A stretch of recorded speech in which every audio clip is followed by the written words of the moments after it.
মুরব্বি। আল্লামা মোশতাক ফয়েজি সাহেব তিনি একবার একটি আলোচনা করতে গিয়ে একটা জায়গায় প্রোগ্রামে একজন মানুষ, বয়স্ক মানুষ, তিনি উঠে চলে যাচ্ছেন মাহফিল থেকে, তখন তাকে বলেছেন মুরব্বি। কি বলেছেন? মুরব্বি। এই যে বলেছেন এটা কিন্তু এখন রীতিমতো ভাইরাল না? সেদিন দেখলাম নিউ মার্কেটের মোড়ে রিক্সাওয়ালা, তার দাড়িও আছে মুখে, সে আরেকজন অল্প বয়সের রিক্সাওয়ালাকে বলছে মুরব্বি। মানে এমন হাসি পাইল যে ডাকতেছে সে নিজে মুরব্বি, কিন্তু ডাকতেছে আরেকজনকে, অথচ তার চেয়ে তার বয়স কম। মনে রাখবেন এই কথাটা বলার কারণ হচ্ছে একটি, এই মুরব্বি মুরব্বি নিয়ে রীতিমতো একটা গান হয়ে গেছে। কি হয়ে গেছে? একটা গান হয়ে গেছে। সেটা দিয়ে তারা গান করেছে শুধুমাত্র পয়সা কামানোর জন্য। কি করার জন্য?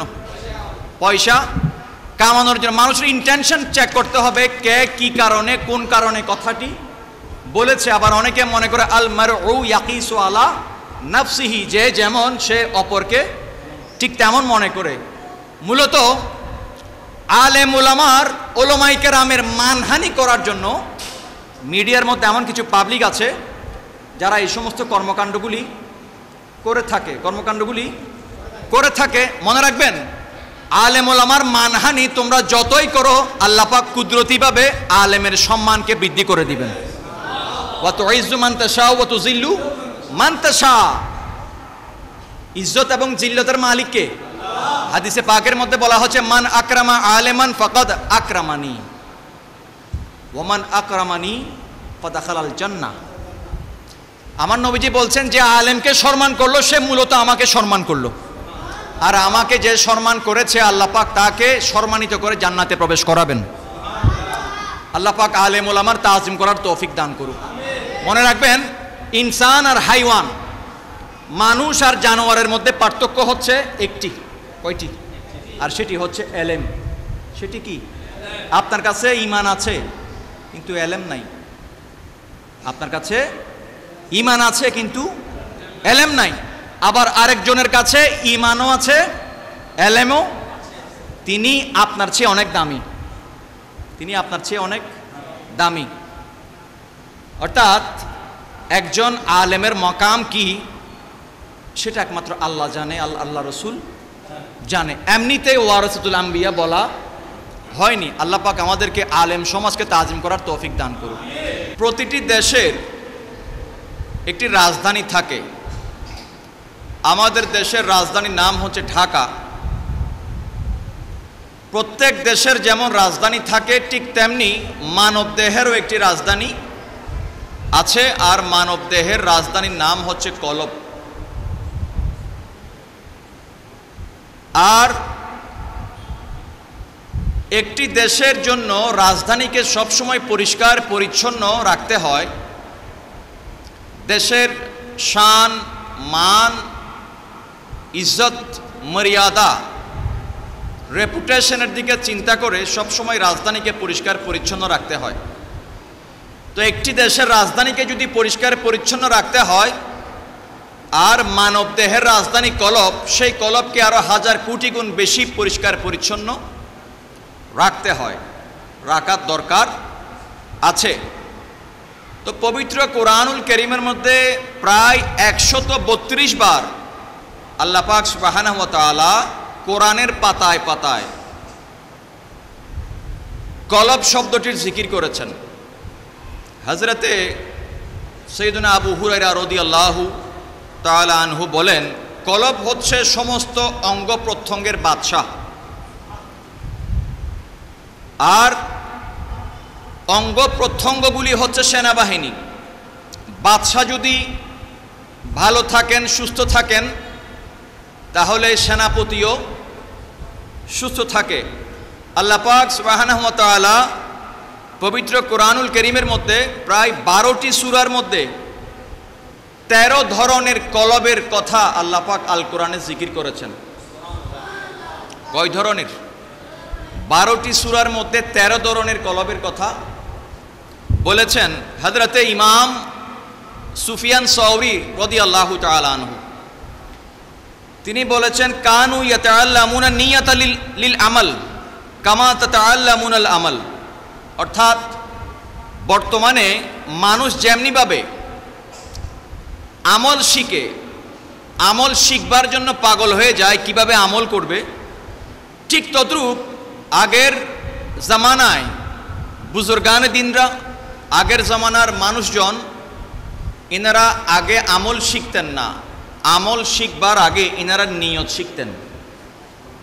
কেননা আমলের দারো মাদার, আমল কবুল হয় নিয়তের মাধ্যমে। নিয়ত যদি পবিত্র হয়, নিয়ত যদি পরিষ্কার হয়, তাহলে আমল কি হয়ে যায়? মাওলার দরবারে কবুল হয়ে যায়। হাদিসে পাকের মধ্যে বলা হয়েছে নিয়তুল মুমিনি খায়রুম মিন আমালিহি, মুমিনের আমলের চেয়ে নিয়তের দাম বেশি। কেননা আমলের মধ্যে নূর আসার, আমল মকবুল হওয়ার, কবুল হওয়ার একমাত্র রাস্তা হচ্ছে নিয়ত।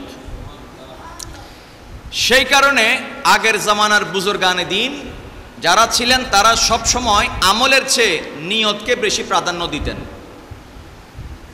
আর নিয়ত যদি বিশুদ্ধ হয়, নিয়ত যদি পিওর হয়, তাহলে তার আমলও মাওলার দরবারে কবুল হয়ে যায়। সেই কারণে পূর্ববর্তী বুজুর্গানে দিনরা সবসময় আমলের চেয়ে নিয়তকে বেশি প্রাধান্য দিতেন। মনে রাখবেন, কৌল পূর্ণতা লাভ করে আমলের মাধ্যমে, আর আমল পূর্ণতা লাভ করে নিয়তের মাধ্যমে, আর নিয়ত পূর্ণতা লাভ করে ইসলাহে কলবের মাধ্যমে, অর্থাৎ কলবের পরিশুদ্ধির মাধ্যমে। হাদিসে পাকের মধ্যে রাসূলুল্লাহ সাল্লাল্লাহু আলাইহি ওয়াসাল্লাম ইরশাদ করেছেন, ক্বালা রাসূলুল্লাহ সাল্লাল্লাহু আলাইহি ওয়াসাল্লাম আলা ইন্না ফিল জাসাদে মুদগাতান ইজা সলাহাত সলাহাল জাসাদু কুল্লুহু ওয়া ইজা ফাসাদাত ফাসাদাল জাসাদু কুল্লুহু আলা ওয়াহিয়াল কলব। নবীজি সাল্লাল্লাহু আলাইহি ওয়াসাল্লাম ইরশাদ করেছেন, মানব দেহের মধ্যে, মানুষের শরীরে একটা গোশতের টুকরা আছে। কি আছে? গোশতের টুকরা। যেই গোশতের টুকরাটি যদি সুস্থ থাকে, কি থাকে? সুস্থ থাকে, তাহলে মানব দেহের পুরা অঙ্গ প্রত্যঙ্গ সব কি থাকে? সুস্থ থাকে। আর যদি সেই মাংসপিণ্ড, সেই গোশতের টুকরো যদি অসুস্থ হয়ে যায়, তাহলে পুরো মানব দেহ কি হয়ে যায়? অসুস্থ হয়ে যায়। আর সেই গোশতের টুকরার নাম হচ্ছে কলব। সেই গোশতের টুকরার নাম কলব। কলব কোথায় থাকে? বুকে। কোথায়? বুকে। মানব দেহের এই যে আমাদের বডি, আমাদের শরীর, এই শরীরের আমাদের এই ডান পাশে, কোন পাশে? বুকের এই ডান পাশে বাম দুধের 2 আঙ্গুল নিচে আল্লাহ পাক কলবকে স্থাপন করে দিয়েছেন। আবার আল্লাহ পাক সুবহানাহু ওয়া তাআলা পবিত্র কোরআনুল কারীমের মধ্যে ইরশাদ করেছেন, ইল্লা মান আতা আল্লাহু বিকালবিন সলিম, একমাত্র তারাই হাসরের ময়দানে মুক্তি পাবে, মুক্তি লাভ করবে যারা কলবে সলিমের অধিকারী, যাদের কলব সুস্থ। কলব সুস্থ কলবের মানুষ যারা, আল্লাহ পাক তাদেরকেই হাসরের ময়দানে নাজাত দান করবেন। অসুস্থ কলবের অধিকারীরা হাসরের ময়দানে নাজাত পাবার সুযোগ নাই।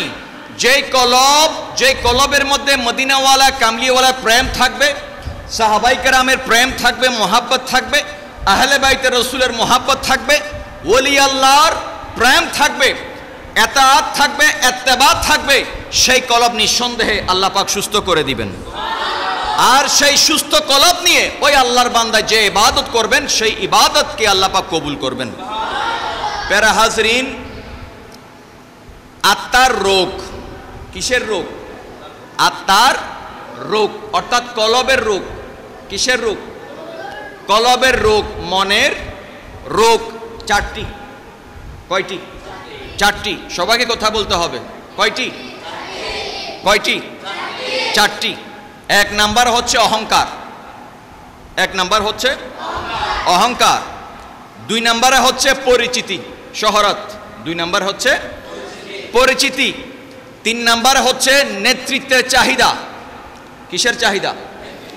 নেতৃত্বের চাহিদা। 4 নম্বরে হচ্ছে লোভ লালসা। 4 নম্বরে হচ্ছে, প্রথমটি হচ্ছে অহংকার, 2 নম্বরে হচ্ছে পরিচিতি।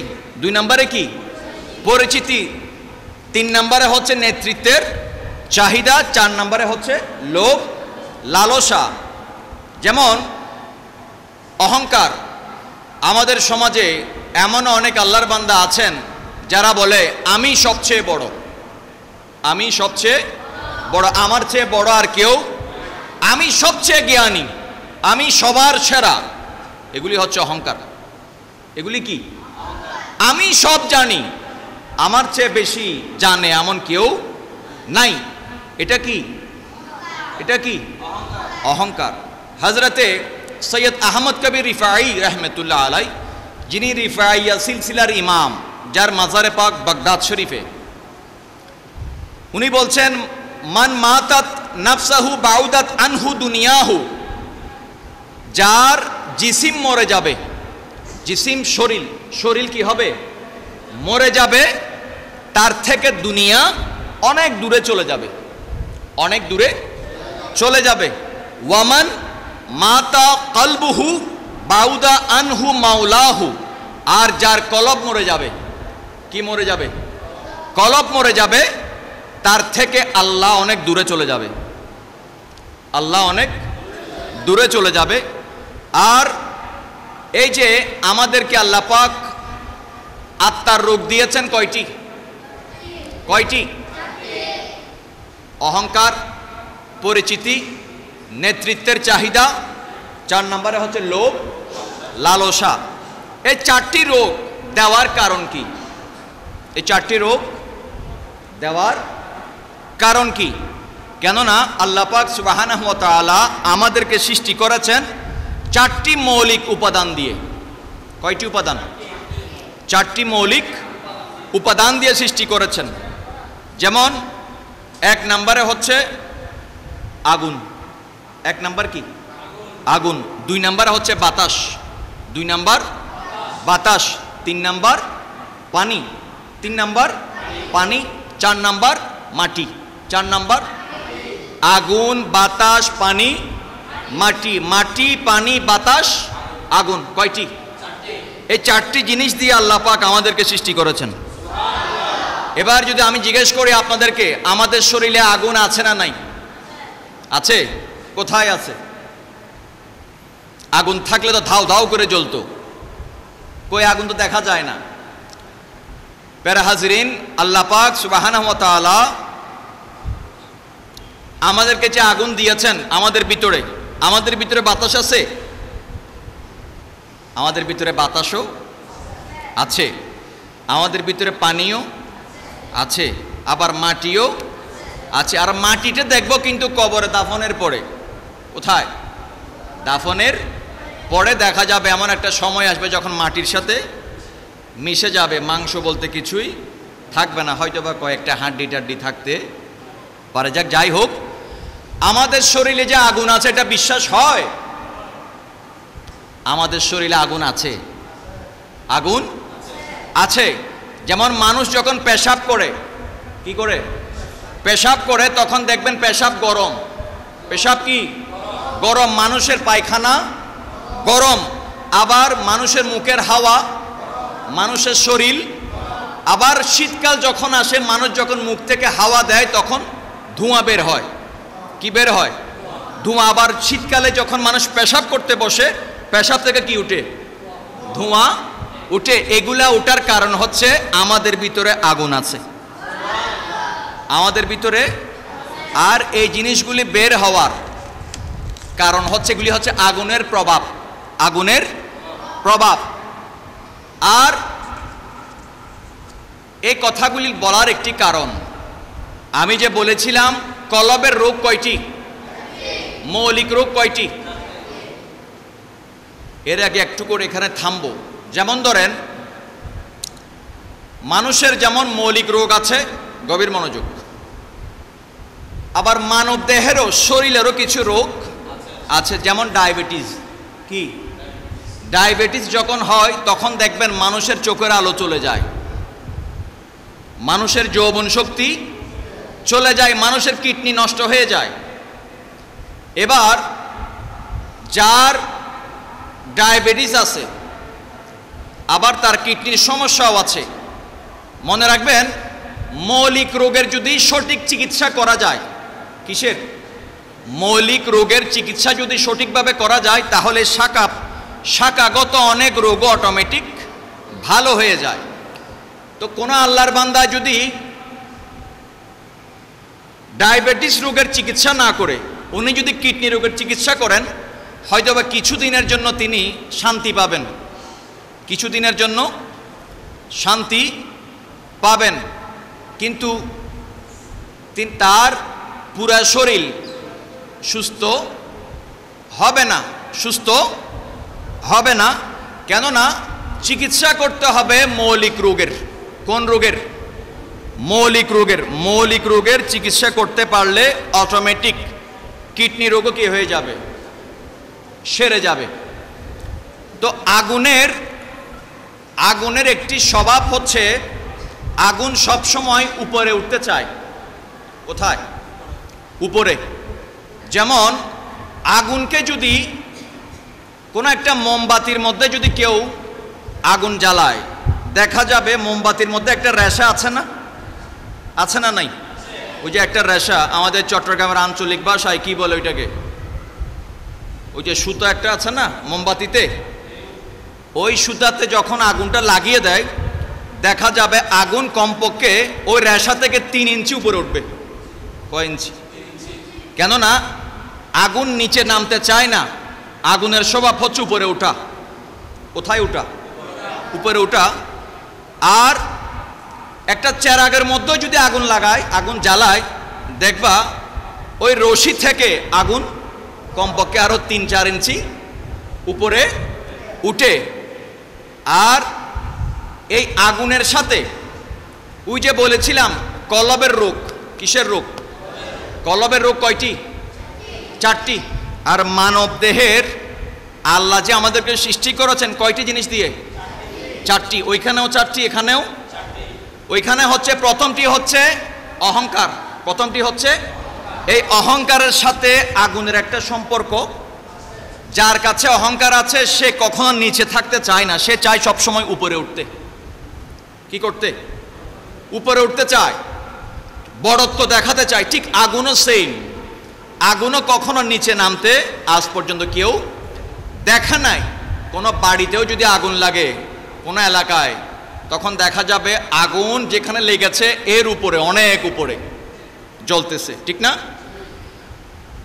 অহংকার, অহমিকা, তাকাব্বুর, বড়ত্ব, অর্থাৎ আমার চেয়ে বড় আর কেউ নাই, আমি সবার সেরা, আমি শ্রেষ্ঠ, এগুলি হচ্ছে সব আগুনের স্বভাব। কিসের স্বভাব? আগুনের স্বভাব। একটি হচ্ছে স্বভাব, আরেকটি হচ্ছে প্রভাব। আরেকটি হচ্ছে প্রভাব, আরেকটি হচ্ছে প্রভাব। একটি কি স্বভাব, আরেকটি প্রভাব। অর্থাৎ অহংকারের মধ্যে আগুনের স্বভাবও আছে, প্রভাবও আছে। এজন্য আরবিতে যাকে বলা হয় তাআল্লি। কি বলা হয়? তাআল্লি। অর্থাৎ আগুনের অভ্যাস হচ্ছে সে উপরে উঠবে। কোথায়? মনে রাখবেন চিকিৎসা করতে হয় সব সময় বিপরীত বস্তু দিয়ে। কোন বস্তু? বিপরীত বস্তু। যেমন যেটাকে বলা হয় ইলাজ বিজিত। ইলাজ বিজিত অর্থাৎ বিপরীত বস্তু দিয়ে কি করতে হয়?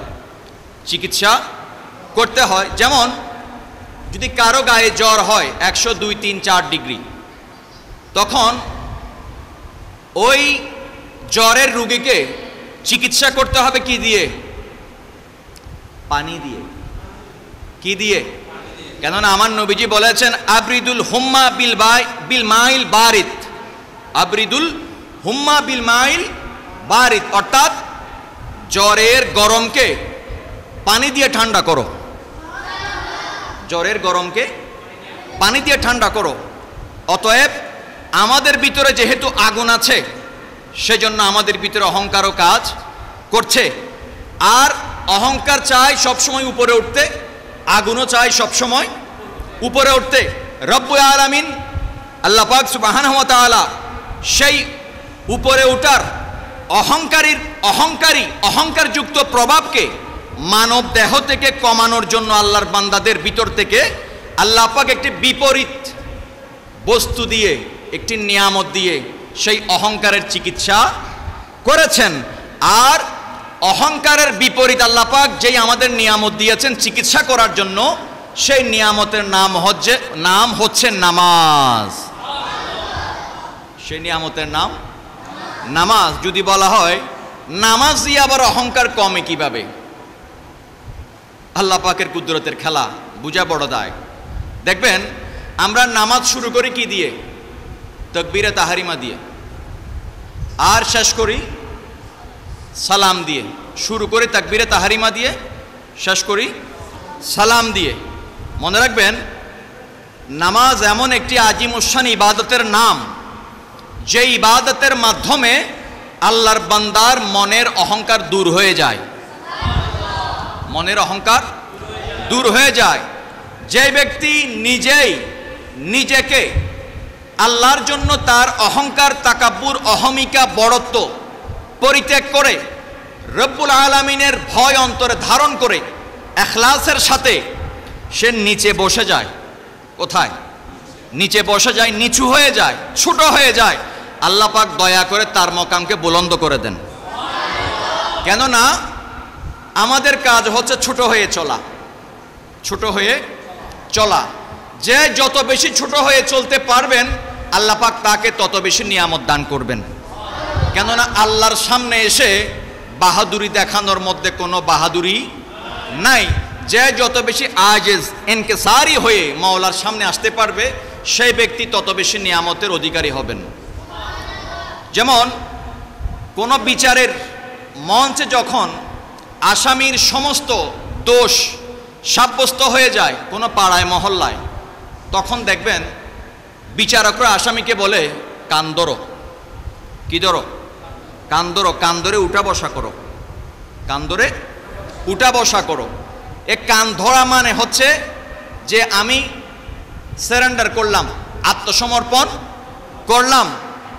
তারপর আমরাও যেমনিভাবে নামাজের মধ্যে আসি, হাত লাগাই কোথায়? কোথায়? কানের লতিতে। কোথায়? কানের লতিতে। এ কানের লতিতে আমরা হাত দিয়ে মাওলার সামনে আত্মসমর্পণ করতে আসি, বলি মাওলা তুমি সেরা, তোমার চেয়ে বড় আর কেউ নাই, তুমি মালিক, আমি গোলাম। এবার নামাজের মাধ্যমে মানুষ নিচে নামে কিভাবে?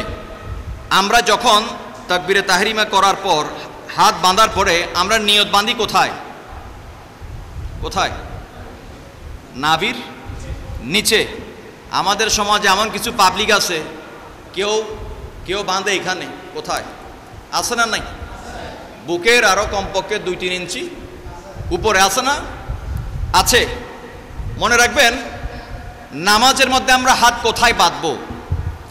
ইমামুল মুহাদ্দিসিন হযরতে ইমাম বুখারী রহিমাহুল্লাহর উস্তাদুল আইম্মা হযরত ইমাম আবু বকর আব্দুল্লাহ ইবনে মুহাম্মদ ইবনে আবি শাইবা রহিমাহুল্লাহ, যার জন্ম 159 হিজরি, 159 হিজরি, যার ইন্তেকাল হচ্ছে 235 হিজরি। ইমাম বুখারীর প্রায় 35 বছরের বড়। ইমাম বুখারীর চেয়ে 35 বছরের বড় হচ্ছে হযরতে ইমাম মুহাম্মদ ইবনে আবি শাইবা। ইনার একটি হাদিসের কিতাব রয়েছে যেটিকে বলা হয় মুসান্নিফে ইবনে আবি শাইবা, যেটি প্রায় 25 খণ্ডের একটি কিতাব। কয় খণ্ড? 25 খণ্ডের একটি কিতাব, যেখানে প্রায় 39,000-এর চেয়েও বেশি কি আছে? হাদিসে পাক আছে। তো তিনি সেখানে একটি হাদিসে পাক কোট করেছেন, আর যে হাদিস খানা প্রায় 5 জন সাহাবী রাসূল বর্ণনা করেছেন। অর্থাৎ হাত কোথায় বাঁধবেন? হাত কোথায় বাঁধবেন? অর্থাৎ হাত যে নাভির নিচে বাঁধতে হবে, এই ব্যাপারে 5 জন জলিলুল কদর সাহাবায়ে কেরামের কি আছে স্পষ্ট রিওয়ায়াত মতামত আছে। 1 নম্বর খলিফাতুল মুসলিমিন হযরতে ফারুক আজম রাদিয়াল্লাহু তাআলা। 2 নম্বরে হচ্ছে হযরতে লাহনে দাউদি, যাকে আল্লাহ পাক সুবহানাহু ওয়া তাআলা দাউদ আলাইহিস সালাতু ওয়াস সালামের কণ্ঠ দিয়েছিলেন, হযরতে আবু মুসা আশআরী রাদিয়াল্লাহু তাআলা। 3 নম্বরে হচ্ছে হযরতে আবু হুরায়রা রাদিয়াল্লাহু তাআলা আনহু। 4 নম্বরে হচ্ছে হযরতে মাওলা আলী শাহ খুদা রাদিয়াল্লাহু তাআলা আনহু। 5 নম্বরে হচ্ছে হযরতে আব্দুল্লাহ ইবনে ওমর রাদিয়াল্লাহু তাআলা আনহু। ইনারা বলেছেন হাত বাঁধতে হবে কোথায়? নাভির নিচে। তো আজকাল তো আমাদের সমাজে নামাজ নিয়ে ঠাট্টা শুরু হয়েছে, ঠিক কি না? আল্লাহ পাক বুঝার তৌফিক দান করুক। এই কথাটি আহলে হাদিস ভাইদের জন্য, আল্লাহ পাক তাদেরকে হেদায়েত দান করুক। প্যারা হাজরিন, পবিত্র কোরআনুল কারীমের 91 নম্বর সূরা শামসের 9 ও 10 নম্বর আয়াতে কারিমার মধ্যে আল্লাহ পাক ইরশাদ করেছেন, কদ আফলাহা মান যাক্কাহা ওয়া কদ খাবা মান দাস্তাহা। স্বাস্থ্যই সকল সুখের মূল। স্বাস্থ্যই সকল, যেমন আমরা মনে করি স্বাস্থ্যই সকল সুখের মূল, এরকম একটা প্রবাদ আছে না নাই? আছে। যদি এই মুহূর্তে এই এলাকায় 2 জন ডাকাত ধরা পড়ে, কয়জন? তো একজন মোটা আর একজন চিকন, একজন মোটা আর একজন চিকন। এখন কিলঘুষি বেশি খাবে কোনটা? মোটাটা নাকি চিকনটা? কোনটা? চিকনটাকে একটু কম মারবে, মোটাটাকে একটু বেশি মারবে, কারণ একটা একটু স্বাস্থ্য বেশি আছে, এটাকে একটু বেশি মারো, বলবে কি না? মনে রাখবেন, স্বাস্থ্য যদি সকল সুখের মূল হয়, তাহলে এই বেটা চুরি করতে এসে ডাকাতি করতে এসে ধরা খেলো, আবার কিলঘুষি খাইলো কেন? কিলঘুষি কি নিয়ামত না কিয়ামত? কিলঘুষি নিয়ামত না কিয়ামত? কিয়ামত। কিলঘুষি কি? কিয়ামত। মনে রাখবেন, স্বাস্থ্যই সকল সুখের মূল কথাটা সত্য নয়, সুস্বাস্থ্যই সকল সুখের মূল। শুধু স্বাস্থ্য হলে হবে না, সুস্বাস্থ্য হইতে হবে। আল্লাহ পাক বুঝার তৌফিক দান করুন। মনে রাখবেন, সফলতা আর ব্যর্থতা এক জিনিস নয়। সফলতা হলো কাঙ্ক্ষিত বস্তুকে পাবার পর স্থায়ীভাবে ধরে রাখার নাম, স্থায়ীভাবে ধরে রাখার নাম। আর কাঙ্ক্ষিত বস্তু হাতে আসেনি আর হাতে পাবার পরেও সেটাকে ধরে রাখতে পারেনি, এটার নাম হচ্ছে ব্যর্থতা। এটার নাম কি? ব্যর্থতা। এই জন্য আল্লাহ পাক বলেছেন, কদ আফলাহা মান যাক্কাহা, যে নিজের আত্মাকে পরিশুদ্ধ করতে পেরেছে সে কামিয়াব হয়েছে।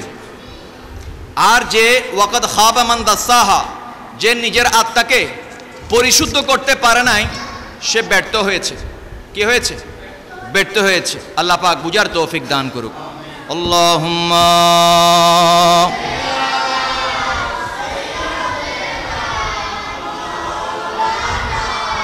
মুহাম্মাদ ওয়া আলা আলি সাইয়্যিদিনা।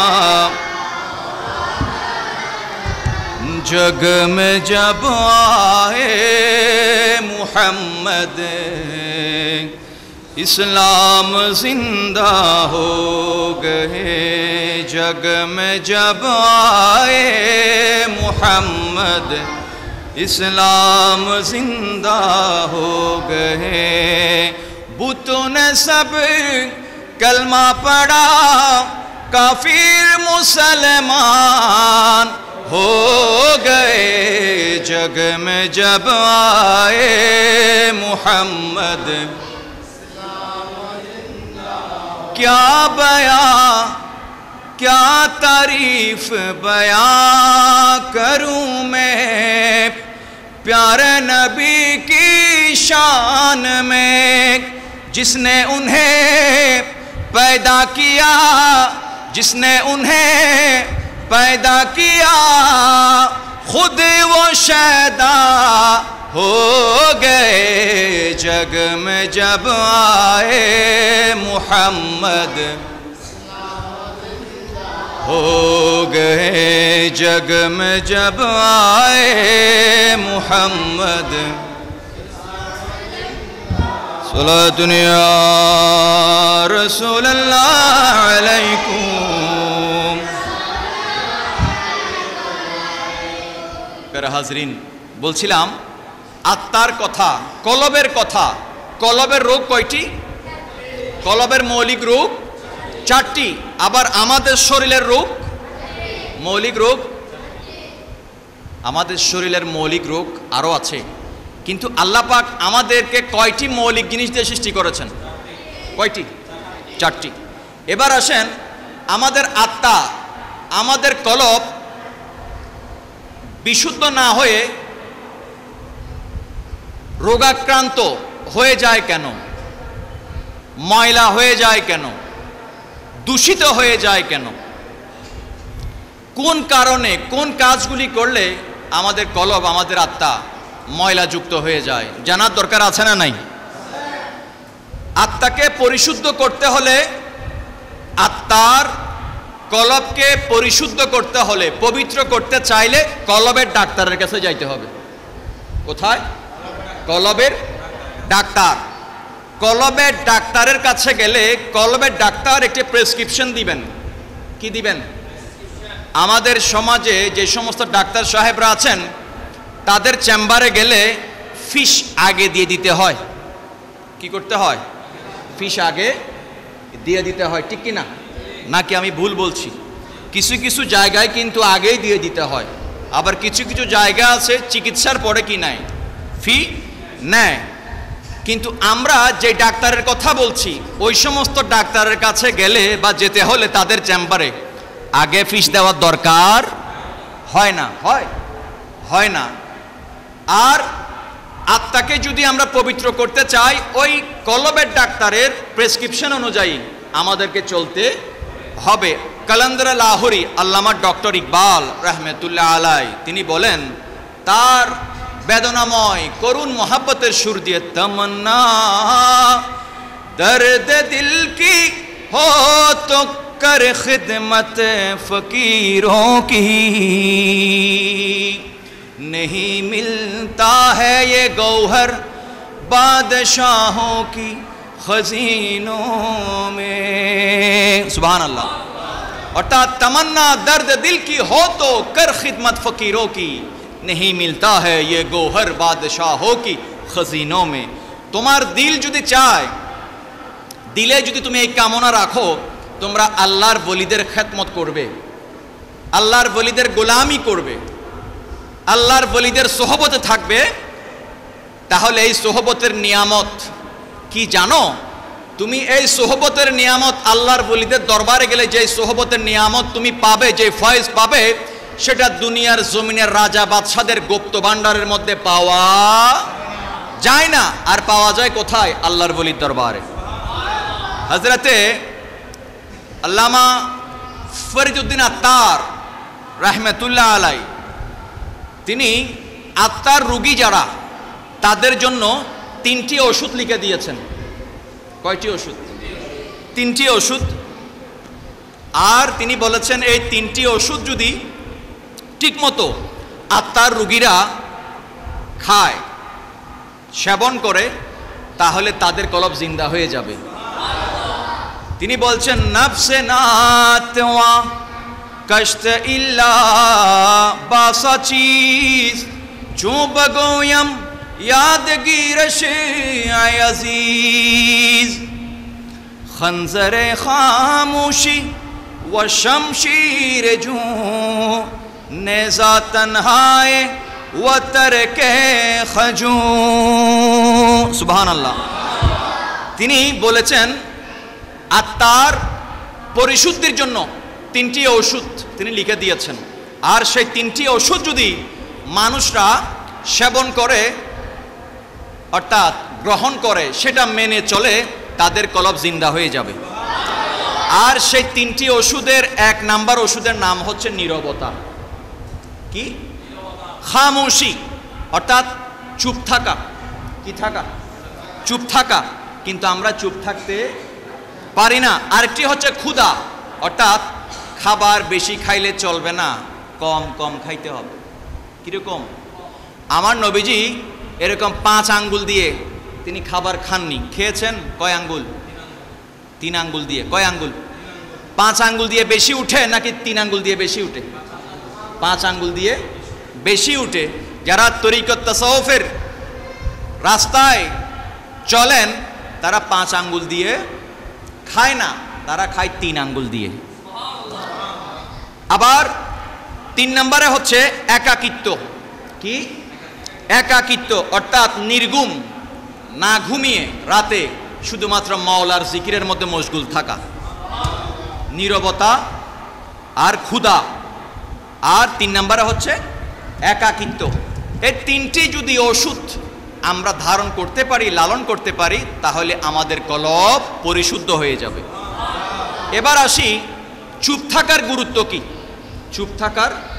চুপ থাকার লাভ আছে না নাই? যেমন নীরবতা অবলম্বন করা, এটি এমন একটি আজিমুশান ইবাদত। হাদিসে পাকের মধ্যে বলা হচ্ছে মান সামাতা নাজা, মান সামাতা নাজা, যে চুপ থাকলো সে নাজাত পেয়ে গেল। যে শুধু বকবক বকবক করলো সে কোনো না কোনো বিপদে ফেসে গেল। যেমন মেসাল স্বরূপ আমরা একটি কথা বলতে পারি যে আমাদের এলাকায় মোরগ মুরগি আছে না নাই? আমার কথা বুঝতেছেন? আওয়াজ দেন, বুঝতেছেন? একটি হচ্ছে মোরগ আর মুরগি। ডিম কি মোরগে দেয় নাকি মুরগি দেয়? কিসে দেয়? মুরগি। মুরগির যদি ডিম দেয়, একটি মুরগির ডিমের দাম কত? একটি মুরগির ডিমের দাম 15 টাকা। কয় টাকা? হয়তো বা এখানে 14, কিন্তু আরেক জায়গায়, যাই হোক 15 ধরলাম। একটি মুরগির একটি ডিমের দাম 15 টাকা। আর ঝিনুক আছে না? ঝিনুক কি দেয়? মুক্তা। কি দেয়? মুক্তার দাম কত?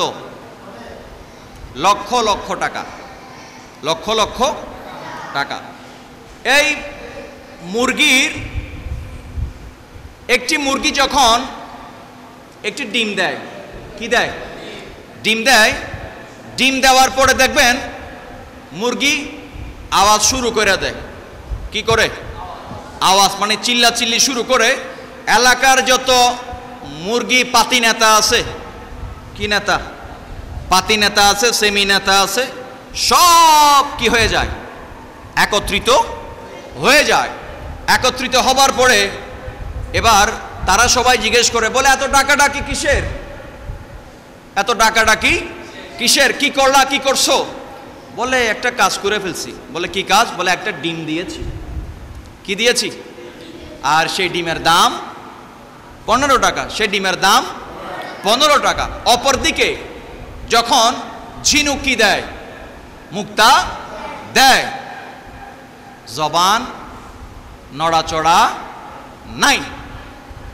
ঝিনুক ভাদ্র মাসের পূর্ণিমার রাতে যখন বৃষ্টি হয়, কি হয়? তখন সমুদ্রের তল থেকে ঝিনুক উপরে চলে আসে। কোথায়? উপরে।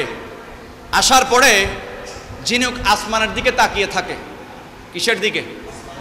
আসমানের দিকে। কখন? ওই যে ভাদ্র মাসের পূর্ণিমার রাতের কি হবে? বৃষ্টি। 1 ফোঁটা যথেষ্ট। কয় ফোঁটা? 1 ফোঁটা। 1 ফোঁটা যদি মুখের ভিতরে যায়, ওই 1 ফোঁটা ঝিনুকের মুখের ভিতরে ওই 1 ফোঁটা বৃষ্টির পানি যাওয়ার সাথে সাথে আল্লাহ পাক সুবহানাহু ওয়া তাআলা সেই ঝিনুকের ভিতরে যে বৃষ্টির পানির ফোঁটা গিয়েছে সেটাকে মুক্তাতে পরিণত করে দেয়। কি বানিয়ে দেয়? বৃষ্টির ফোঁটা নেওয়ার পরে সে আর উপরে থাকবে না, সাথে সাথে সমুদ্রের নিচে চলে যায়। সমুদ্রের নিচে চলে যায়। এবার যদি জিজ্ঞেস করেন, ও ঝিনুক, তুমি এই নিয়ামত তুমি পেলে কিভাবে? বলে, ভাই, আমাকে যখন থেকে সৃষ্টি করা হয়েছে আমি কখনো আমার জবান খুলি নাই, জবান দিয়ে কখনো কথা বলি নাই, আর সবসময় শুধুমাত্র রেজায়ে মাওলার দিকে তাকিয়ে থাকি। আমি নীরব থাকি, চুপ থাকি, সেই কারণে আল্লাহ পাক আমার মতো একটা ছোট্ট একটা প্রাণীর ভিতরে লক্ষ কোটি টাকা দামের একটি আল্লাহ পাক মুক্তা দান করে দিয়েছেন। মনে রাখবেন, ঝিনুক যখন সংগ্রহ করে ডুবুরিরা, ঝিনুক বের করতে গেলে, ঝিনুকের ভিতর থেকে মুক্তা বের করতে গেলে ঝিনুক আর বাঁচে না, ঝিনুক মারা যায়। ঝিনুক কেননা সেটা থাকে একদম ভিতরে, তার বুকে। কোথায়? বুকে। আর তাকে দুই টুকরো করে ফেলতে হয়। কাকে? ঝিনুককে। তো যার কারণে সে মানুষকে আলো দেয়, মানুষকে মোমবাতির মতো নিজে জ্বলবে, কিন্তু মানুষকে আলো দিবে। হাই আফসোস, আমরা ঝিনুকের মতো হইতে পারলাম না, আমরা মোমবাতির মতো হতে পারলাম না। কাশ আমরা যদি মোমবাতির মতো হতে পারতাম, আমরা যদি ঝিনুকের মতো চুপ থাকতে পারতাম, খোদা কি কসম আল্লাহ পাক সেই নিয়ামত আমাদেরকে দান করতেন। প্যারা হাজরিন, চুপ থাকা এমন আজিমুসান একটি ইবাদত, আমরা প্রয়োজনে অপ্রয়োজনে, জায়গা হোক অজায়গা হোক, আমার কথা কি সেখানে চলবে কি চলবে না বুঝি না, কিন্তু কয়েক কেজি ডেলিভারি দিয়ে দেই। আল্লাহ পাক জবানের হেফাজত করবার তৌফিক দান করুন। আপনারা সকলে জানেন একজন ইতিহাসবিদ যার নাম হচ্ছে ইবনে খালদুন। তিনি তার মুকাদ্দিমার মধ্যে লিখেছেন, একসময় নাকি আরবরা বেশি বেশি ওঁট খেত। কি ওঁট? তো ওঁট খাবার কারণে আরবদের ভিতরে কিছু ওঁটের বৈচিত্র্যময় অভ্যাস চলে এসছে। আবার যেমন তুরস্কের মধ্যে যারা আছে, একসময় নাকি তারা ঘোড়াও খাইতো। কি? ঘোড়া। ওই ঘোড়া খাওয়ার কারণে তারা একটু বেশি সাহসী। আবার এমন কিছু জাতি আছে ইহুদি নাসারা যারা খায় শুকর, খিনজির, কি খায়? সেই কারণে তাদের ভিতরে আছে বেহায়াপনা। কি আছে? উলঙ্গপনা, বেহায়াপনা, হায়া শরম নাই। আবার এমন কিছু জাতি আছে যারা খায় বানর। কি খায়? সেই কারণে তারা বানরের মতো লাফালাফি করে। আছে না নাই? আবার এমন কিছু জাতি আছে, যেমন আমরা বাঙালিরা, আমরা সকালে বিকালে রাতে দুপুরে সব সময় খাই শুধু মুরগি। কি খায়? মুরগি। এই কথাগুলি বলার একটি কারণ, সেটি হচ্ছে এই মুরগি বেশি খাওয়ার কারণে আমাদের ভিতরে এখন মুরগির মতো কিছু অভ্যাস চলে এসছে।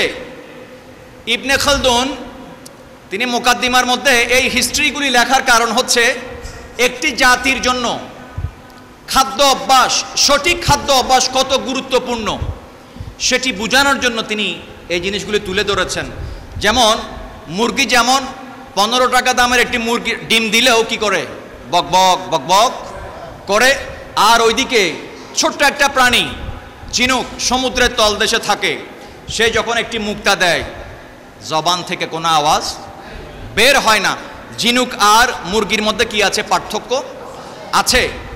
মোরগ মুরগির দেখবেন দুইটা কি আছে? পাখির মতো ডানা আছে, কিন্তু ডানা থাকার পরেও উঠতে পারে নাকি পারে না? নাকি সামান্য করে উড়ে আবার নিচে পড়ে যায়।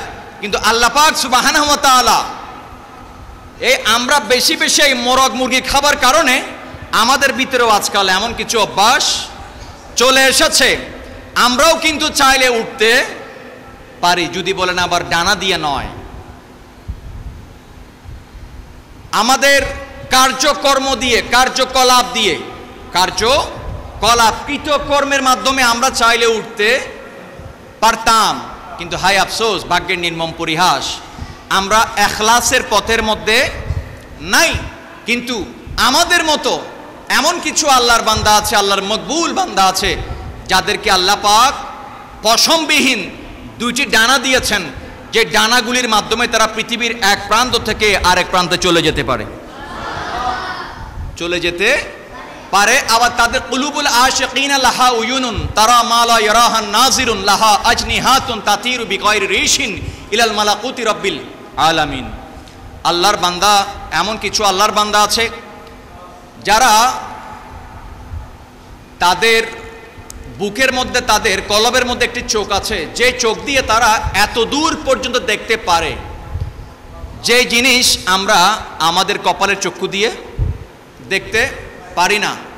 আবার আল্লাহ পাক সুবহানাহু ওয়া তাআলা সেই সমস্ত আল্লাহর বান্দাদেরকে দুটি পশমবিহীন ডানাও দিয়েছেন, যেই ডানাগুলির মাধ্যমে তারা উড়ে উড়ে পৃথিবীর এক প্রান্ত থেকে আরেক প্রান্তে চলে যেতে পারে। তো এখন সেই সমস্ত বুজুর্গানে দিনদের হাদিস, সেই সমস্ত বুজুর্গানে দিনরা কোথায় খুঁজে বের করার দরকার আছে না নাই? আছে না নাই?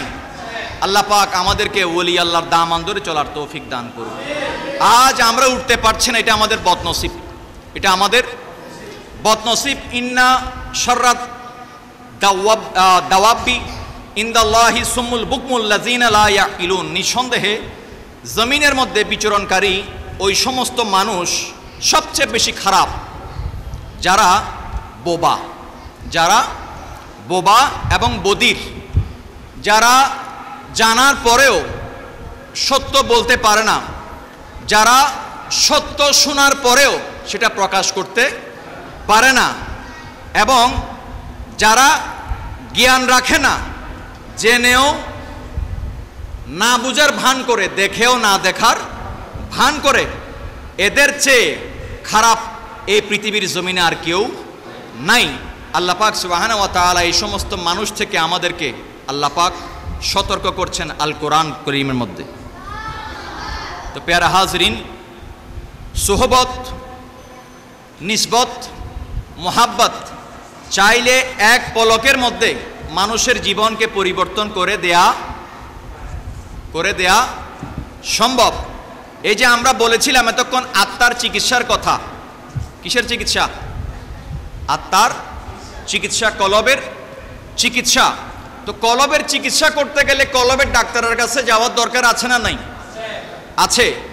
আর একজন, দুইজন, পাঁচজন নয়, এমন অনেক কলবের ডাক্তার আছেন যারা এক বৈঠকের মধ্যে, এক মজলিসের মধ্যে হাজার মানুষের কলবের চিকিৎসা করে দিয়েছেন। হাজার মানুষের চিকিৎসা করে দিয়েছেন।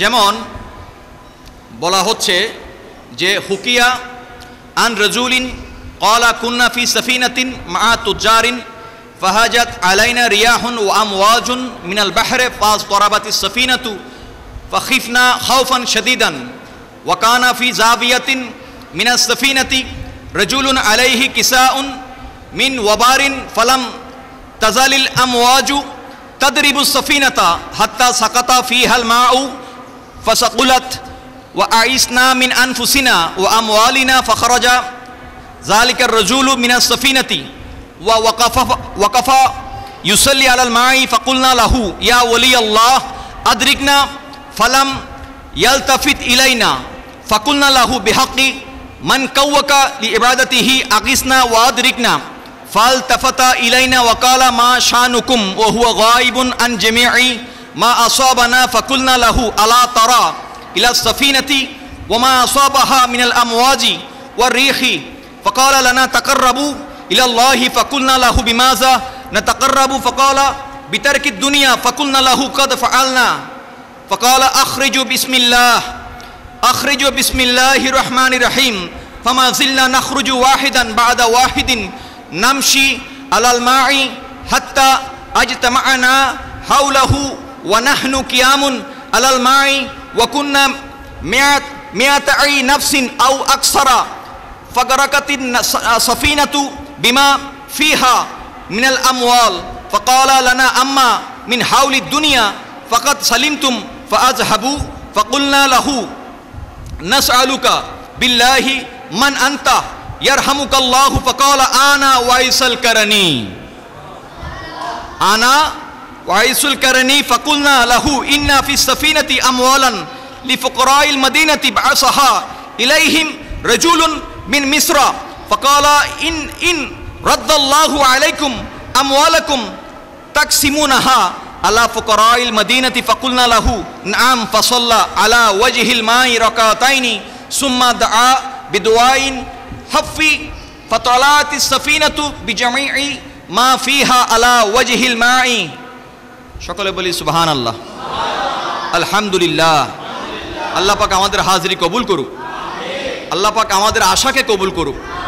আমাদের আজকের মাহফিলকে কবুল করুক, আমাদের দরুদে পাককে কবুল করুক, আমাদের বসাকে কবুল করুক, আমাদের যাওয়াকে কবুল করুক, আজকের আলোচনাগুলিকে আল্লাহ পাক কবুল করুক। বলা হচ্ছে একবার কিছু ব্যবসায়ী জাহাজে করে তারা হেজাজের উদ্দেশ্যে আসছিলেন। এমন সময় প্রতিমধ্যে সমুদ্র উত্থাল হয়ে যাবার পরে বড় বড় যখন ঢেউ শুরু হয়ে গেল, এক পর্যায়ে ওই জাহাজের ভিতরে পানি ঢোকা শুরু হয়ে গেল। পানিতে যখন জাহাজের মধ্যে যখন পানি ঢোকা শুরু হলো, তখন ওই মুহূর্তে একজন মানুষ যিনি জাহাজ থেকে নেমে পানির উপর দাঁড়িয়ে আল্লাহু আকবার বলে নামাজের জন্য দাঁড়িয়ে গেলেন। এদিকে কিছু মানুষ সমুদ্রের মধ্যে মৃত্যুর সাথে পাঞ্জা লড়ছে, আর আরেকজন মানুষ তিনিও কিন্তু এখানে সফর সঙ্গী ছিলেন, কিন্তু তিনি জাহাজ থেকে নেমে তিনি পানির মধ্যে দাঁড়িয়ে নামাজ আদায় করছেন। এক পর্যায়ে ওই জাহাজের মধ্যে ব্যবসায়ীদের যত সম্পদ ছিল সমস্ত সম্পদ কি হয়ে গেল? পানিতে তলিয়ে গেল, ডুবে গেল। এইদিকে ব্যবসায়ীরা সবাই কান্নাকাটি করে বলছে যে ও বাবা, আপনি কি দেখতে পাচ্ছেন না আমরা যে আমাদের কি অবস্থা? আপনি আমাদেরকে কি করেন? সহযোগিতা করেন। বলে তোমাদেরকে কি সহযোগিতা করব? তোমরা আগে তওবা করো। কি করো? তওবা করো। আগে তোমাদের মুর্দা কলবকে জিন্দা করো। কি করো? বলে হুজুর জিন্দা কিভাবে করব? বলে ইখলাসের সাথে তওবা করো। ইখলাসের সাথে দুনিয়াবি সমস্ত চিন্তা ভাবনা সব বাদ দিয়ে দাও। মনে করো এই মুহূর্তেই তোমার কি হয়ে যাবে? মওত হয়ে যাবে। মনে করো এখন তোমার সামনে মালাকুল মওত দাঁড়িয়ে আছে, তোমাকে এখন আল্লাহ পাক কিছু একটি সুযোগ দিয়েছে, তুমি এই মুহূর্তে কি করে নাও? তওবা করে নাও। তখন ব্যবসায়ীরা সবাই বলছে হুজুর আমাদের কোনো সম্পদের দরকার নাই, আমরা আপনাকে সাক্ষী রেখে এই মুহূর্তে আল্লাহ পাকের দরবারে আমরা ফরিয়াদ করছি যে মাওলা আমাদের অতীত জীবনের সমস্ত কবিরা সগিরা জানা অজানা সমস্ত গুনাহ থেকে, সমস্ত লেনা দেনা থেকে আমরা তওবা করছি। তওবা করছি। বলে আবার করো। আবার করো। এবার কয়েকবার তওবা করার পর এবার তিনি বললেন এবার তোমরা বিসমিল্লাহ বলে জাহাজ থেকে পানির উপর নেমে পড়ো। জাহাজ থেকে পানির উপর নেমে, বলে হুজুর আমি তো পানিতে নামলে কি হব? ডুবে যাব। বলে না, আগে নেমে তো দেখো। এবার নেমে ওইখানে ওই বুজুর্গের সাথে নামাজের জন্য দাঁড়িয়ে গেলেন। ওইখানে অসাধারণ হচ্ছে একজন, আর বাকি যারা আছে এরা অসাধারণ নয়, এরা হচ্ছে সাধারণ। কিন্তু এক মুহূর্তের মধ্যে তওবার মাধ্যমে, ইসলাহ মাধ্যমে, সোহবতের মাধ্যমে, নিসবতের মাধ্যমে, মুহাব্বতের মাধ্যমে আল্লাহ পাক সেই 200 জন ব্যবসায়ীর গুনাহ মাফ করে দিয়েছেন। জাহাজের মধ্যে নাবিক সহ কয়জন ছিল? 200 জন। কয়জন? 200 জন। এবার যখন পানির উপর ভাসছে, গভীর সমুদ্রের মাঝখানে এই খেলাগুলি চলছে। এক পর্যায়ে বলে হুজুর আমরা আমাদের এই সম্পদের দরকার। এদিকে তারা জাহাজ থেকে নামার সাথে সাথে জাহাজ পানির নিচে ডুবে গেল, কিন্তু ওই আল্লাহর বান্দারা তারা পানির নিচে ডুবেননি। আল্লাহ পাক তাদেরকে কোরআনের বদৌলতে, নূর নবীজির বদৌলতে, আহলে বাইতের সদকায়, আসহাবে রাসূলদের সদকায়, আউলিয়ায়ে কেরামের ফয়েজের বদৌলতে তাদেরকে পানির উপর ভাসিয়ে রেখেছেন। এক পর্যায়ে তারা বলছে হুজুর এগুলার দরকার নাই। বলে আমি যদি এই মুহূর্তে তোমাদেরকে সেই ডুবন্ত জাহাজকে আবার ফেরতের ব্যবস্থা করে দেই, তোমরা কি করবে? বলে হুজুর আমাদের দরকার নাই। বলে আমাদের এই সম্পদ লাগবে না। তখন ওই বুজুর্গ তাদেরকে একটি শর্ত দিলেন। বলে আমি জাহাজ আবার ফেরত আনার ব্যবস্থা করব মালিকের বিশেষ দয়ার বদৌলতে, কিন্তু শর্ত হচ্ছে একটি, তোমরা এই ব্যবসায়িক যে জিনিসগুলি এনেছো এই জিনিসগুলি তোমরা মদিনার মধ্যে গিয়ে গরিব মিসকিনদের মাঝে বন্টন করে দিবে। শর্ত হচ্ছে একটি। বলে হুজুর আমাদের ব্যক্তিগত সম্পদের দরকার, আমাদেরগুলা চলে যাক, তবে এখানে কিছু মানুষের আমানত ছিল। কি ছিল? আমানত ছিল। বলে হুজুর আমাদেরগুলা বাদ দেন, আমাদের লাভ লাগবে না, কিন্তু যেগুলি আমানত ছিল হুজুর সেগুলোর যদি একটা ব্যবস্থা করা যায়, সেগুলির যদি ব্যবস্থা করা যায়, বলে ঠিক আছে আমি শর্ত দিলাম, তোমরা ওই ইয়েতিমদের আমানতগুলি পৌঁছিয়ে দিবে, আর তোমাদের মালও তো ওয়াপস আসবে, ফেরত আসবে, সেগুলিও তোমরা কি করবে? মদিনার মধ্যে গরিব মিসকিনদের মাঝে বন্টন করে দিবে। এবার আবার আল্লাহর বলির শান, আমরা বলি না, আমরা আমাদের আকীদায়ে আহলে সুন্নাত হচ্ছে আল্লাহর বলিরা তাদের পাঞ্জাবির পকেট, জুব্বার পকেট থেকে তারা ক্ষমতা দেখান না, দেখাইতে পারেন না। ক্ষমতা দিয়েছেন আল্লাহ, ক্ষমতা দিয়েছেন আল্লাহ, তাদেরকে যে ক্ষমতা দিয়েছেন ওইখান থেকে সেই ক্ষমতাগুলি, আল্লাহর ক্ষমতাগুলি তারা কি করেন? ব্যবহার করেন। ক্ষমতা দেওয়ার মালিক কে? আল্লাহ। এবার জাহাজ ফেরত আসলো, এবার তাদেরকে বলা হলো তোমরা আবার কি করো? জাহাজে উঠে পড়ো। বলে হুজুর আপনি উঠবেন না? আপনি উঠবেন না? বলে আমার চিন্তা করার দরকার নাই, কেননা আমার ভয়ও নাই, টেনশনও, লা খাউফুন আলাইহিম ওয়ালা হুম ইয়াহজানুন, আমার ভয়ও নাই, টেনশনও নাই, কেননা এটা হচ্ছে আল্লাহর ফরমান, আল্লাহর ফরমান। বলে হুজুর সব কিছু হলো, কিন্তু আপনার নামটা জানা হলো না, আপনার নাম জানা হলো না। বলে হুজুর আপনার নামটি যদি একটু বলতেন। বলে আমার নাম হচ্ছে ওয়াইস আল কারানি। ওয়াইস আল কারানি। তোমরা এই আমানত মদিনাতুল মুনাওয়ারার মধ্যে পৌঁছিয়ে দিবে, মদিনাতুল মুনাওয়ারায় পৌঁছিয়ে দিবে, কিন্তু তোমরাও আবার তোমাদের কাজে কর্মে তোমরা ফেরত যাও। বলে হুজুর না, আমরা আর কাজে কর্মে ফেরত যাব না, আমাদের আর দুনিয়ার দরকার, তওবা তো করেছি, ইখলাসের সাথে করেছি, এক মুহূর্তের জন্য, স্বার্থের জন্য, দেখানোর জন্য তওবা করে নাই, মাওলাকে রাজি করার জন্য করেছি। মান তারাকা দুনিয়া মালাকা ওয়া মান আখাযাত দুনিয়া খালাকা, যারা দুনিয়াকে বিসর্জন দেয় আল্লাহ পাক তাদেরকে নিয়ামত দান করেন, আর যারা দুনিয়াকে কোমর বালিশের মতো জড়িয়ে ধরে তাদেরকে আল্লাহ ধ্বংস করে দেন, ধ্বংস করে দেন। তো এই কিছু বলার পরে হুট করে ওয়াইস আল কারানি ওই সমুদ্রের মাঝখান থেকে গায়েব হয়ে গেলেন, আর ওনাকে খুঁজে পাওয়া যায়নি। আর এই 200 জন আল্লাহওয়ালা ব্যবসায়ী, প্রথমে ছিলেন ব্যবসায়ী, দুনিয়াওয়ালা, কি ওয়ালা? দুনিয়াওয়ালা এসেছিল ওলির সোহবতে, কলবের ডাক্তারের কাছে। কার ডাক্তার? কলবের ডাক্তারের কাছে দুনিয়াওয়ালা এসেছিল। দুনিয়াওয়ালা এমন একটি কুদরতের মেডিসিন, ওষুধ খাওয়াইয়ে দিয়েছে, পরবর্তীতে তারা দুনিয়াওয়ালা থেকে আল্লাহওয়ালা হয়ে গিয়েছে।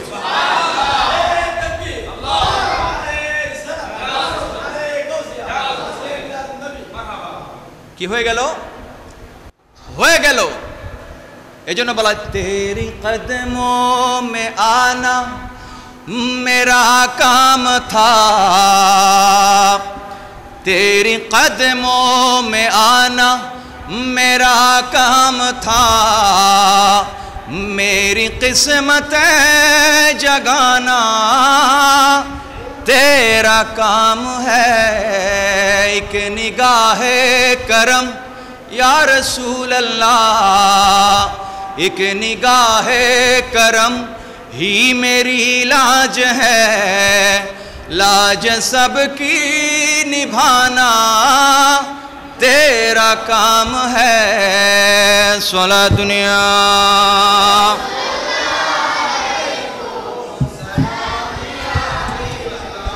अल्लाह अल्लाह क्या मुबारक नाम है, अल्लाह अल्लाह आशिकों का काम है। सोला दुनिया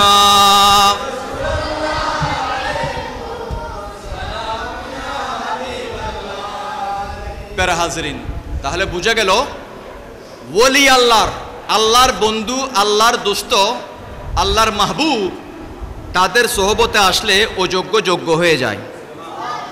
এই ক্ষমতা দিয়েছেন কে? আল্লাহ বলেছেন ইয়া আইয়ুহাল্লাযিনা আমানু তাকুল্লাহা ওয়া কুনু মা'আস সাদিকিন, আল্লাহকে ভয় করো আর সত্যবাদী যারা তাদের কি করো, অনুসরণ করো। তাদের আশেপাশে বসে যাও, তাদের দরবারে বসলে তুমি এমন নিয়ামত আল্লাহ পাক তোমাকে দান করবেন, ওই এক মুহূর্তের বসার মাধ্যমে তোমার কলবের ময়লা আল্লাহ পাক পরিষ্কার করে দিবেন। কলবের ময়লাকে, তো আমরা কলবের ময়লা পরিষ্কার করতে চাই কি চাই না? আল্লাহ পাক আমাদের প্রত্যেকের মুর্দা কলবকে জিন্দা করে দিক। প্যারা হাজরিন, আজ এই উপমহাদেশে ইসলাম পেয়েছি কাদের মাধ্যমে? কাদের মাধ্যমে? ওলি, আউলিয়া, গাউস, কুতুব, আবদাল, ওকাবা, নজাবা, আওতাদ, আবরার, সালিহিন, সুফি সাধকদের অক্লান্ত পরিশ্রমের বিনিময়ে এবং তাদের ঐকান্তিক নিষ্ঠার ফলে সর্বপ্রথম বাংলাদেশে ইসলামের সূচনা হয় এবং এর প্রচার প্রসার প্রতিষ্ঠা লাভ করে। মনে রাখবেন, এই উপমহাদেশে স্বাভাবিক কারণে তৎকালীন বিধর্মী যারা ছিল বা অন্য শাসক গোষ্ঠী যারা ছিল, তারা ইসলামের যে সমস্ত প্রচারক ছিলেন, ইসলাম প্রচার যারা করতেন, তাদের উপর প্রচণ্ডভাবে তারা ক্ষেপেছিল। তাদের সেই ক্ষেপানির ভিতরে অত্যাচারের মাধ্যমে অনেক আল্লাহর বলি শাহাদাত বরণ করেছেন, আবার অনেক আল্লাহর বলি গাজী হয়েছেন। কি হয়েছেন? গাজী হয়েছেন। বাংলায় মুসলিম বিজয়ের পূর্বে যে সকল আল্লাহর বলিরা, গৌস, কুতুব, আবদাল, সুফিয়াই কেরামগণ ইসলাম প্রচারের উদ্দেশ্যে এই দেশে এসেছিলেন, আমরা অনেকেই তাদের নাম জানি না। তাদের নাম, যেমন কয়েকজনের নাম আমি নেওয়ার চেষ্টা করব, কারণ এই নামগুলি হয়তোবা নিতে খুবই সহজ, কিন্তু যারা এই নামের অধিকারী হয়েছিলেন, যাদের ভিতর আল্লাহ পাক এই নিয়ামতগুলি দিয়েছিলেন, তারা ইসিম বা মুসাম্মা ছিলেন, উপরে যেমন পবিত্র, ভিতরে পবিত্র ছিলেন। তাদের নাম নিলেও মুর্দা কলব জিন্দা হয়ে যায়, তাদের নাম নিলেও কলবের মধ্যে ফয়েজ চলে আসে। এটাই আমাদের আহলে সুন্নাত ওয়াল জামাতের আকীদা। যেমন হযরতে শাহ মুহাম্মদ সুলতান কামরুদ্দিন রুমি, আবার হযরতে শাহ সুলতান বলখি মাহি সাওয়ার, যেমন হযরতে বাবা আদম শহীদ, হযরতে মখদুম শাহ দৌলা, হযরতে শাহ নিয়ামতুল্লাহ বুৎসিকন, যার আওয়াজে, যার নজরের মাধ্যমে বিধর্মীদের মূর্তির দিকে শুধু ইশারা করেছিল, মূর্তি অটোমেটিক ভেঙে চুরমাচুর হয়ে গিয়েছে। মূর্তি চুরমাচুর হয়ে গিয়েছিল। আবার শাহ মখদুম রূপোশ, শেখ নূর কুতুবে আলম, হযরতে খ্বাজা খান জাহান আলী, হযরতে নাসিরউদ্দিন শাহ আউলিয়া, জালালউদ্দিন তাবরেজি, শেখ শরফুদ্দিন আবু তাওয়ামা, যিনি সর্বপ্রথমে বাংলার জমিনে হাদিসে পাক নিয়ে এসেছিলেন। আবার সৈয়দ জালালউদ্দিন বুখারী, হযরতে আল্লামা বদর পীর আউলিয়া বাবা শাহে আমানত, হযরতে বাবা গরিবুল্লাহ শাহ, হযরতে বাবা মিসকিন শাহ, হযরতে বাবা শাহ চাঁদ আউলিয়া, গৌসুল আজম মাইজভান্ডারি, এবং ইনাদের হযরতে হামিদুদ্দিন গৌর, ইনাদের পূর্বপুরুষ যারা প্রায় 400 বছর আগে এ বাংলার জমিনে এসেছিলেন। এইভাবে অসংখ্য অগণিত আল্লাহর ওলিদের পদচারণার বিনিময়ে এ বাংলার জমিনে আজ 5 ওয়াক্তের মধ্যে 5 বার আজান হচ্ছে।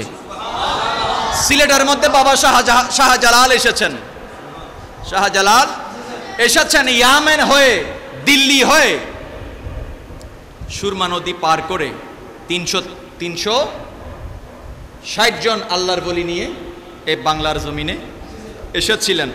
তারই বদৌলতে 360 জন সবাই সিলেটে নাই, সবাই সিলেটে এক একজন এক এক জায়গার মধ্যে ডিউটির মধ্যে চলে গিয়েছেন। তো আজ আমরা দেখি, কথা ছিল বিনির্মাণ করবে, কি করবে? বিনির্মাণ করবে, কিন্তু আজ চতুর্দিকে দাড়ি, টুপি, জুব্বা, গলায় রুমাল নিয়ে চালাচ্ছে ধ্বংস। কথা বলেন ঠিক কিনা? কি চালাচ্ছে?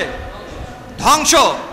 আমরা শুনলাম ঢাকায় শাহ আলী বাগদাদি মাজারে আক্রমণ, হযরতে ফসিহ তার মাজারে আক্রমণ, শাহপুরানের মাজারে আক্রমণ, চন্দ্রপুরী গাজীপুরের মাজারে আক্রমণ, বিভিন্ন মাজারে চট্টগ্রামের বাইরে আক্রমণ করে এবার তারা নাকি ডিসিশন নিয়েছে, টার্গেট করেছে গৌসুল আজম মাইজভান্ডারির দরবার, গৌসুল আজম মাইজভান্ডারির দরবার।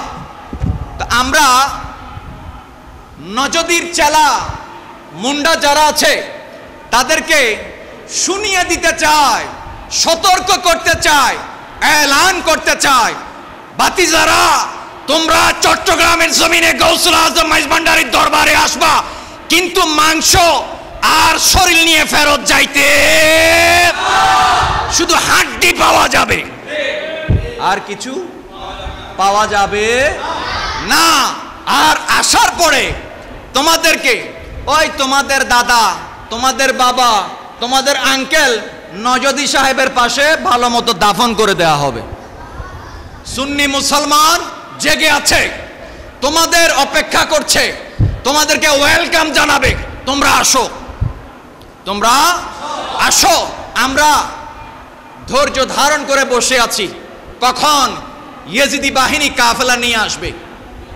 ইয়েজিদি বাহিনী, আমরা হুসাইনিরা কারবালাতেও দিয়েছি রক্ত, আমরা কারবালাতেও কুরবানি দিয়েছি, উহুদ, খাইবার, খান্দাক, ইয়ারমুক, বদরের ময়দানেও দিয়েছি, ইমাম গাজী শেরে বাঙ্গালা খন্দকের ময়দানেও দিয়েছে। যুগে যুগে সুন্নিরা রক্ত দিয়েছে, কিন্তু ইসলামকে, সুন্নিয়তকে কলুষিত করতে দেয়নি। আমরা জান দিয়ে, প্রাণ দিয়ে তোমাদের সাথে লড়ে যাব, এরপরেও তোমাদের সাথে কোনো আপোষ না, বাতিলের সাথে কোনো আপোষ নাই। এজন্য আশেক বলছে, নবীর কদমেতে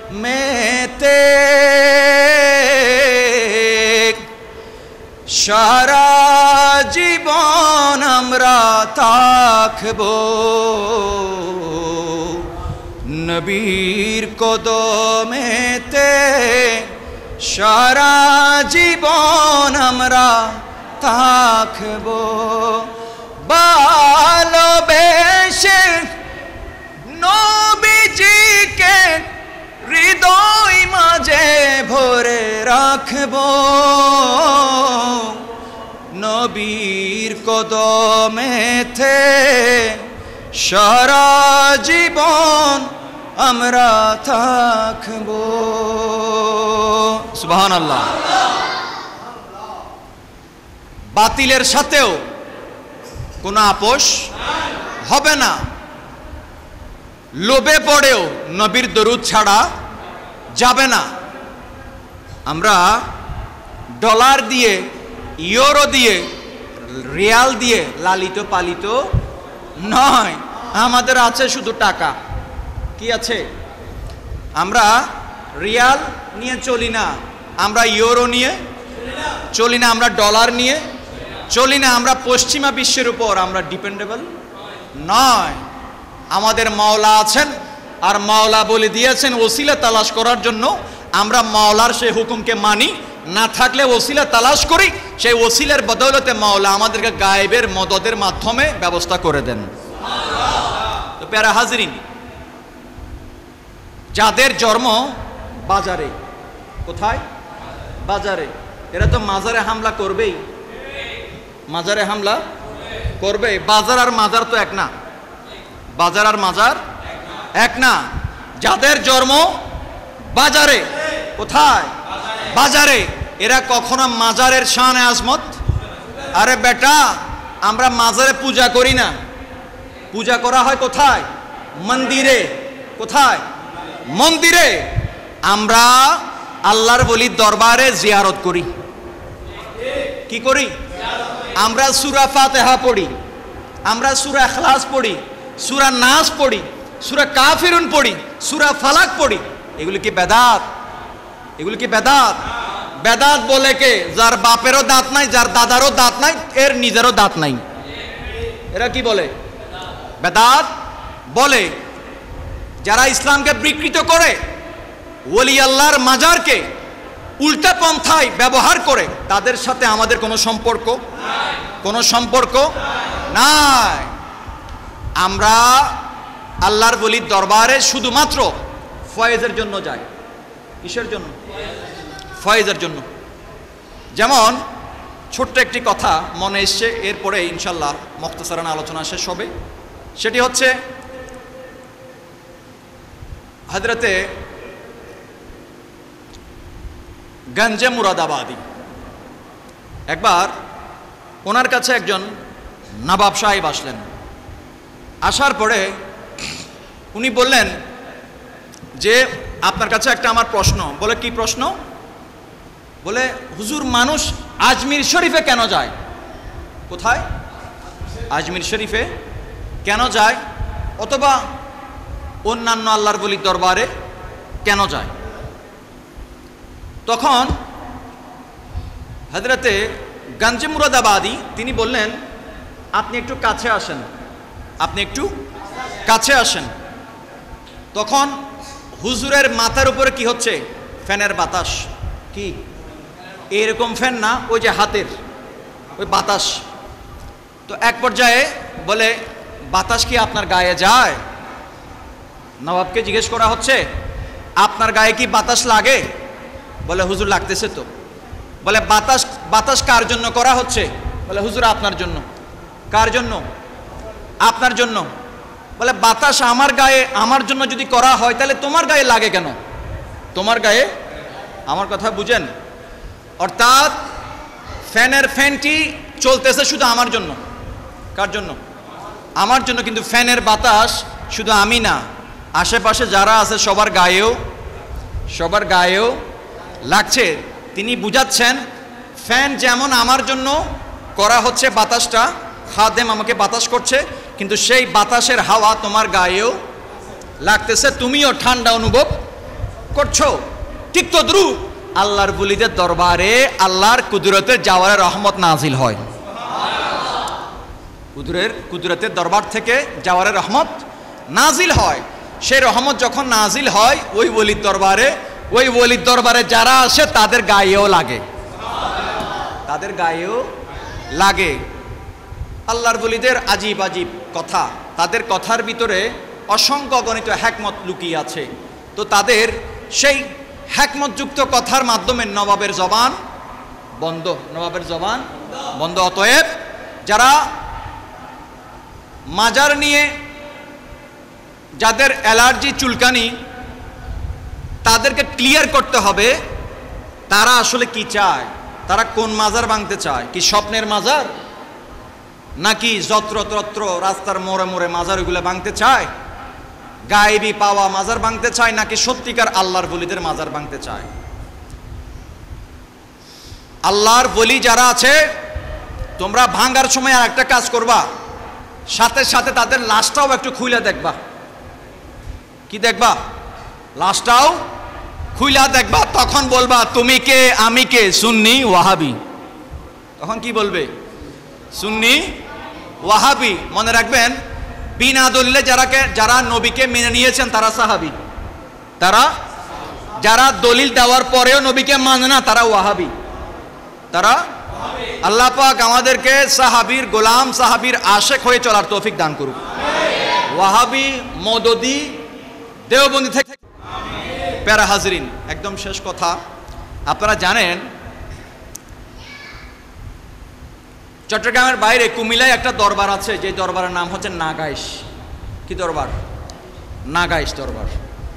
তো নাগাইশ দরবারের পীর সাহেব আল্লামা মোশতাক ফরিদি সাহেব, তিনি একবার একটি আলোচনা করতে গিয়ে একটা জায়গায় প্রোগ্রামে একজন মানুষ, বয়স্ক মানুষ, তিনি উঠে চলে যাচ্ছেন মাহফিল থেকে, তখন তাকে বলেছেন মুরব্বি। কি বলেছেন? মুরব্বি। এই যে বলেছেন, এটা কিন্তু এখন রীতিমতো ভাইরাল না?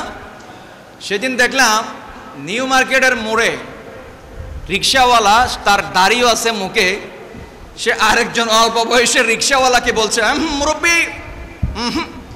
মানে এমন হাসি পাইলো যে ডাকতেছে সে নিজে মুরব্বি, কিন্তু ডাকতেছে আরেকজনকে, অথচ তার চেয়ে তার বয়স কম। মনে রাখবেন, এই কথাটা বলার কারণ হচ্ছে একটি, এই মুরব্বি মুরব্বি নিয়ে রীতিমতো একটা গান হয়ে গেছে। কি হয়ে গেছে? একটা গান হয়ে গেছে। সেটা দিয়ে তারা গান করেছে শুধুমাত্র পয়সা কামানোর জন্য। কি করার জন্য?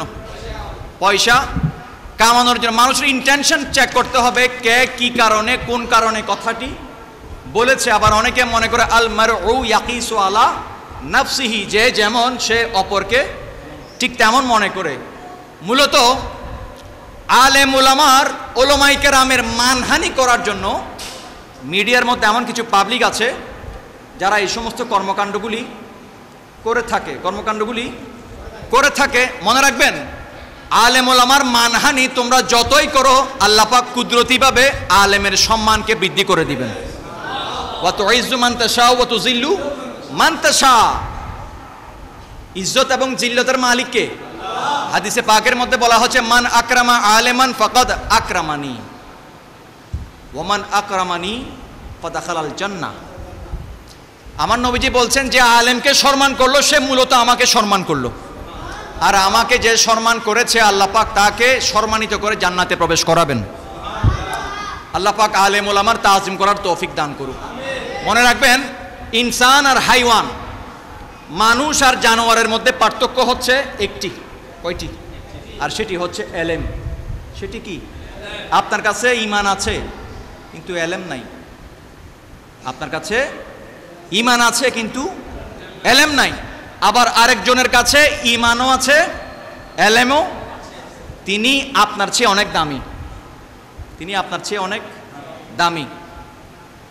অর্থাৎ একজন আলেমের মকাম কি, সেটা একমাত্র আল্লাহ জানে, আল্লাহ রসুল জানে। এমনিতে ওয়ারাসাতুল আম্বিয়া বলা হয়নি। আল্লাহ পাক আমাদেরকে আলেম সমাজকে তাজিম করার তৌফিক দান করুন। আল্লাহ পাক আমাদের আত্মার যে মৌলিক রোগ, যে চারটি, অহংকার, পরিচিতি, নেতৃত্বের চাহিদা আর লোভ, এই চারটিকে বর্জন করে চলার তৌফিক দান করুন। আল্লাহ পাক আমাদেরকে বাতাস দিয়েছেন না শরীরে? মানুষ যখন শরীর থেকে হাওয়া ছাড়ে, ওইটা কি? ওইটাও কি? বাতাস। তো ওই যে বাতাস দিয়ে সৃষ্টি করেছেন, এই বাতাস আমাদের শরীরে আছে। অতএব আল্লাহ পাক আজকের মাহফিলকে কবুল করুক।